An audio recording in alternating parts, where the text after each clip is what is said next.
Boyfriend's girl BFF dressed up the same costume as me on Halloween to match intimately with my BF. Now I know why she did it and got mad I kicked her out. Story 1. Aita for kicking my BF's girl best friend out of my Halloween party because of her costume. Hi everyone, I'll cut to the chase. I, 19F, had a Halloween party over the weekend. I invited my boyfriend, 21M, and a bunch of our friends over, including his girl best friend. I will call her Agatha. My boyfriend and I had decided to dress up as Peter Pumpkin Eater. If you haven't seen the costume, the guy wears a shirt that says Peter and the girl dresses as a pumpkin because, well, you know. I was pretty excited just because I thought it was a funny and cute costume. Agatha texted me the night before the party and asked what my costume was going to be. I explained the couple's costume my boyfriend and I would be wearing and she replied that she would probably just come as a sexy cat. Fast forward to the night of the party, everyone is having fun and it's a nice time. Well, it was, until Agatha walked in dressed as a pumpkin. She went over and hugged my boyfriend. I swear the room went silent. I was pissed. I asked if I could speak with her privately and we went into my bedroom. I asked why she chose that costume since she knew the details of the joint costume between my boyfriend and she said she didn't see the big deal and thought it would be a better group costume. I told her I didn't think it was funny and I would prefer that she change. I offered her a witch costume that she could borrow for the night. She turned red and started to yell that I don't get to control what she wears. I told her that she was disrespecting my relationship by insinuating that my boyfriend and her have sex. She kept screaming about how it was funny and I needed to lighten up. I ended up asking her to leave. She stormed out of the house and I returned to the party. The mood had shifted and the night felt ruined. My boyfriend agrees that she crossed the line and is planning on cutting her off completely. But a few of our friends are saying that I was being dramatic and I should have let her stay. I guess I'm just wondering, am I the asshole? Update AITA for kicking my BF's girl best friend out of my Halloween party because of her costume. Well, I have an update. I meant to post one a few months ago, but I really needed time to process the events that occurred after this whole ordeal. I'm glad I waited though, because you all need to hear this one. Many people pointed out that my boyfriend must be sleeping with Agatha since she went absolutely bonkers for seemingly no reason.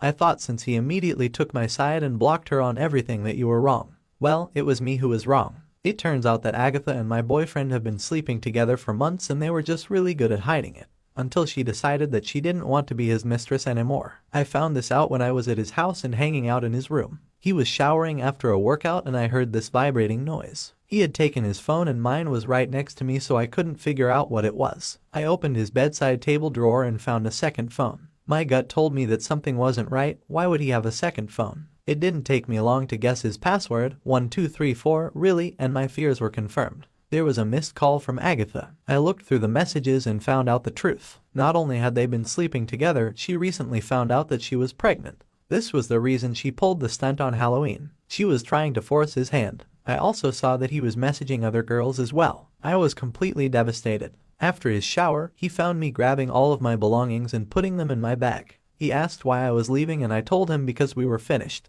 I threw his phone on the bed and he looked like he was going to vomit. He started pleading me to hear him out, but I didn't want to hear it. He could have all of those other girls. I didn't want him anymore. He followed me out of the house shaking and crying. He even followed me all the way out to my car trying to block my path. I went over the grass around him and didn't look back. He sent me a long message about how he never wanted to hurt me, that he wanted me back, and how he was using his work phone to text all of these women so I wouldn't find out. That was really helpful. I sent his boss a nice little message about how company property was being misused and I saw on LinkedIn he no longer works for that company anymore. He is blocked on everything now. I hope him and Agatha have a magical life with their baby. Oh, I heard through the grapevine that he got one of the other women pregnant too. I am glad I dodged that bullet. As for me, I am currently in therapy working on my trust issues and learning how to love myself again after this situation. I have been putting myself out there again and have cut contact with anyone who knew what was happening behind my back. Thank you for all the love and support. Did I cheat? I am 32, slept around while she, F28, was out of the country indefinitely before we were officially together but still romantic. I am 32, got divorced in January of last year. My ex of nearly 8 years likely cheated on me, but I'm not sure and I'll never know. It turned my whole life upside down. I couldn't bear staying in place, so I moved out of state to be closer to my family. I lost my marriage, my house, my dog, and some friends. Shortly after moving, I met a woman. I'll call her Iris, F28. We hit it off well and I asked for her number. She warned me that she was likely going to travel to Africa a month later and that there was a good chance she would move there permanently. I said okay. I figured a low commitment thing was exactly what I needed at that point of my life. I told her about my own situation. We started dating. And then we really fell for each other. Me more than her, I think. I discovered she is an amazing person. I have never admired someone so much or felt so attracted. I thought she must have been too good to be true. It was too fast, surely, too soon after my divorce. Everything about her felt so right, but I knew I was too vulnerable and couldn't trust my own emotions. And while she also felt strongly about me, she nonetheless decided she was going to travel.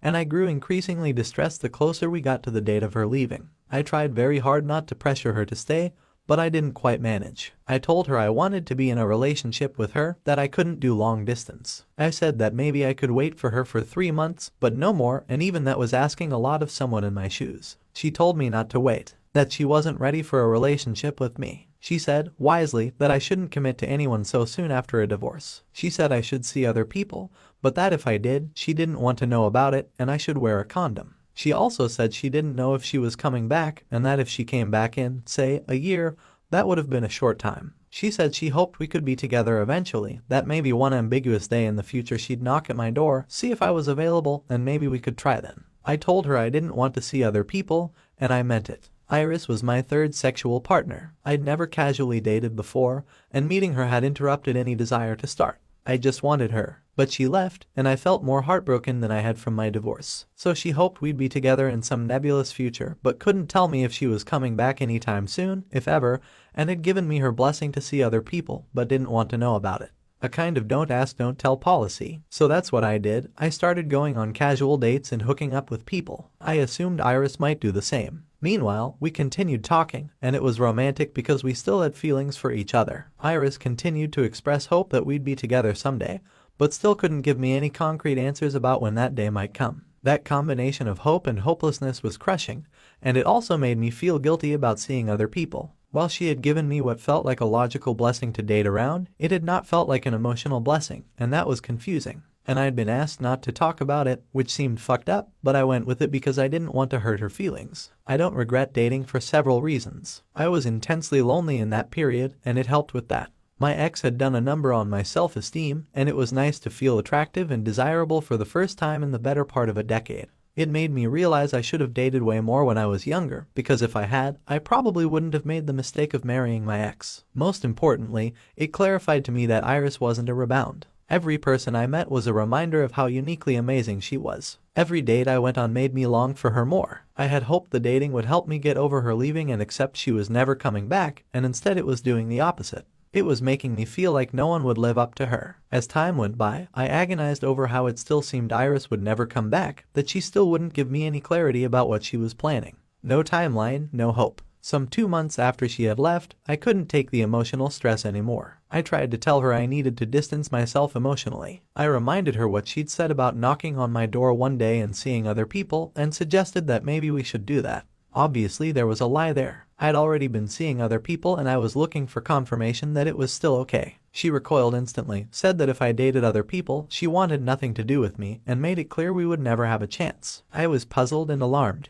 It seemed to directly contradict what she had said before leaving, and made it obvious that if she knew what I'd been up to, she would feel very upset. I hadn't liked lying about it, but up until then, I felt I had her approval to date around. Suddenly, I was in a position where what I'd done had actually been wrong and coming clean would be extremely difficult. And that's also when, for the first time since she had left, she gave me any sort of hope for us. She revealed that she actually felt increasingly committed to me, that she had been thinking about coming back for me, and that she had been staying loyal to me this whole time. She seemed surprised at how impactful this revelation was. She hadn't understood just how awful the indefinite long distance had been for me. Once she said that, I backtracked completely. I panicked. I didn't want to break up. We weren't even officially together, but that's how it felt. It was terrifying that someone would make the sort of enormous commitment to me that she was suggesting, but it was also everything I wanted. I expressed to Iris how excited I was at the prospect of her coming back. I broke it off with women I'd been seeing and deleted the dating apps. I felt the crushing guilt of knowing she was probably coming back, believing I'd remained exclusive to her all along, just like she had to me. Even though we hadn't established that, even though she had encouraged otherwise, even though she had, in my mind, instructed me to lie to her. But knowing all this didn't make the guilt go away. I wanted to tell her. I felt she deserved to know,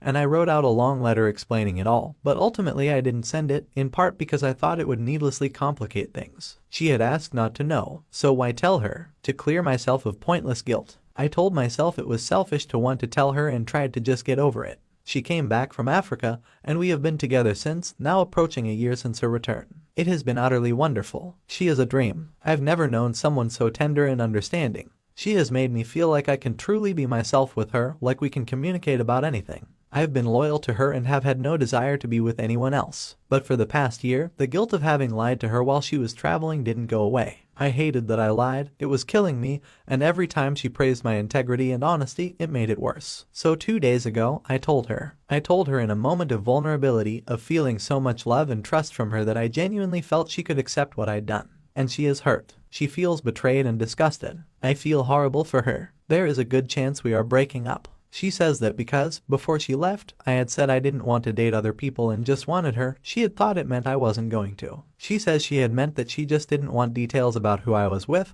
but that she had wanted to know if I was seeing people. I think that makes sense now, but that was not how I had understood it. I feel like we've had an awful misunderstanding. I wish I hadn't said anything, because I know my commitment to her, I know my love, and I know I'd never cheat on her. And I may have irreparably damaged her trust. I'm also ashamed I primarily said my truth not for the sake of honesty, but to free me of the unshakable guilt I'm not even sure I deserve to feel. The way I was raised, in an abusive Catholic household, guilt is a constant presence and not a good barometer for judging a situation. I feel bad about the dishonesty, but I also feel anger because the situation was fucked up. She had given me no clarity about what she was doing or what she wanted. She had made it very clear she thought I shouldn't commit to her. She had given me hope with one hand and starved me of it with the other. I felt like my heart had been dragged around on a string for 2 months until she actually communicated what she wanted. But I love her and I desperately want to make it work. I know that no matter how I see the situation, she feels betrayed and disgusted and cheated. She says that if she forgives me, she'll feel like a sucker. She says she wants to have casual sex with other men to balance the scales and feel better. I know that won't fix anything, and I hope it's just the hurt talking.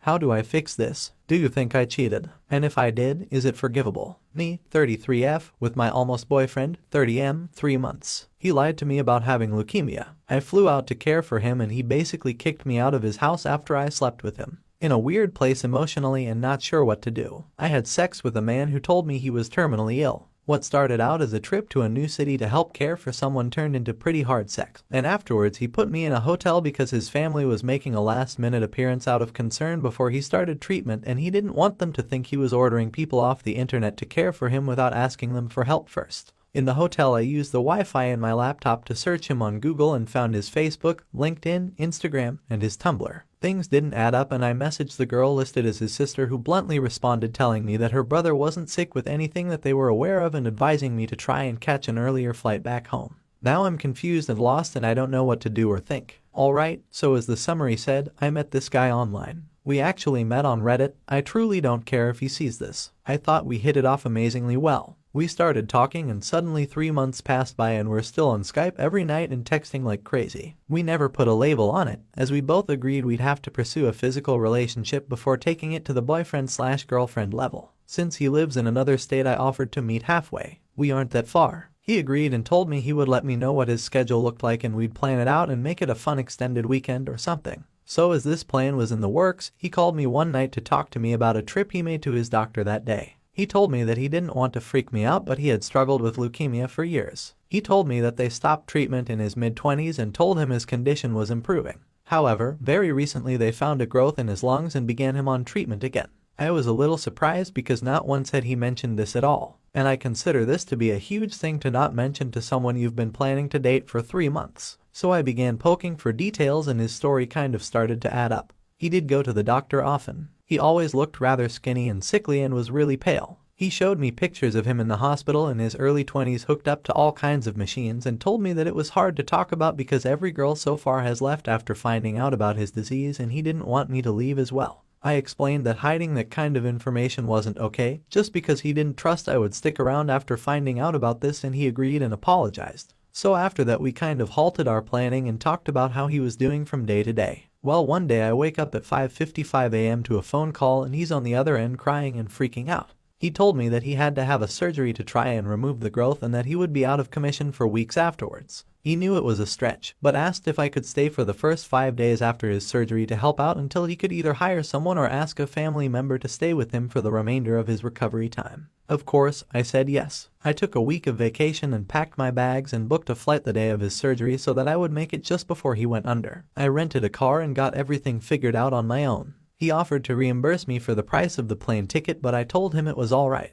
The day I departed, I gave a spare key to my neighbors so that they could check on my cat once a day, and made the trip over and picked up my car and went to get him. And that ends the backstory. So after I picked up the car, I drove to the hospital he was staying at. I made it to the street the hospital was on when he gave me a call and told me that it ended sooner than he thought, and he went ahead and asked a friend to pick him up and drop him off at home. He gave me his home address and just asked that I meet him there. I was kind of annoyed because I'm so sure that after a huge surgery like that you'd at least stay in the dang hospital. But he said he was at home, so I went to his house. I picked up some flowers and coffee and rung the doorbell. He answered in sweats and a t-shirt and had this bulky what looked like a band-aid under his shirt. I asked him how he was doing and gave him a hug, and we pretty much hung out from there. He just stayed in bed and I would make him food and bring it to him and watch movies with him. I ordered us takeout at his request and he ate like half of it and said he didn't have an appetite. After we ate, we both fell asleep, and the next day was pretty much a repeat of the day before. Only when nighttime came he suddenly had this burst of energy, and before I know it we're having sex. We had sex all night. He did not once run out of stamina. He was totally into it. He was starving afterwards. The whole deal. We had sex in the morning. We had sex in the afternoon. A lot of sex. Finally, I told him to chill out and kind of pushed him away when he was trying to go after like a tense sex session with me. I touched the bandage and noticed red came off on my fingers. He made no mention of it, so I know he didn't notice. That's when alarm bells started ringing in my head.